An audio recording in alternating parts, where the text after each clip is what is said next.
It was just after 6:45 a.m.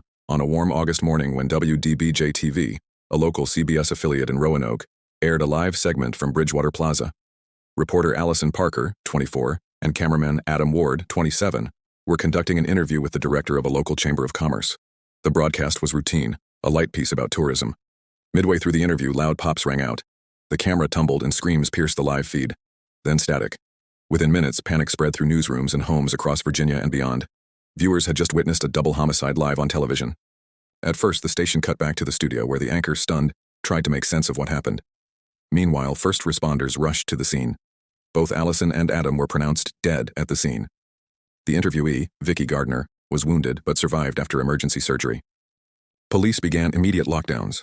Surveillance footage and eyewitness accounts described a man dressed in black who approached silently and opened fire with a Glock 19 handgun. Within hours, law enforcement identified a suspect, Vester Lee Flanagan II, also known professionally as Bryce Williams. Flanagan was no stranger to WDBJ-TV. He had worked there as a reporter 2 years earlier, but was fired due to erratic behavior, conflicts with coworkers, and allegations of racism and unprofessional conduct. He had filed complaints with the EEOC, claiming he was a victim of discrimination, though his claims were dismissed. After his termination in 2013, Flanagan had grown increasingly isolated. He harbored a deep resentment toward the station and particularly Allison and Adam, whom he believed had wronged him. Shortly after the shooting, Flanagan sent a 23-page manifesto to ABC News, faxed under his pseudonym, Bryce Williams. In it, he ranted about racism, workplace bullying, and injustices he felt he suffered. He described the Charleston church shooting, which had occurred earlier that summer, as his final tipping point.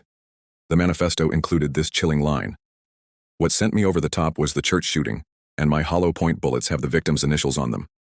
Even more horrifying, Flanagan had recorded the murders with a GoPro, and he posted the footage on social media later that morning. Platforms raced to remove the video, but the damage was done. It spread before it could be stopped. As police issued alerts nationwide, Flanagan led authorities on a 3-hour manhunt across Virginia. He was spotted on Interstate 66, driving a rental car. State troopers pursued him and eventually cornered him near mile marker 131. Before they could apprehend him, Flanagan shot himself in the head with the same handgun used in the murders.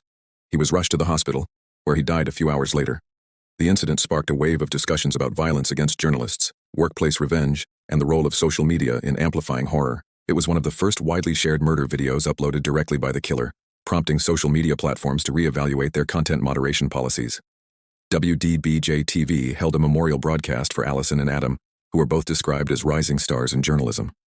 Allison had recently moved in with the station's anchor, her boyfriend. Adam was engaged to a producer at the station who was watching the broadcast live. Their families created foundations in their memory: Allison E.S., promoting gun reform, and Adam E.S., supporting young journalists.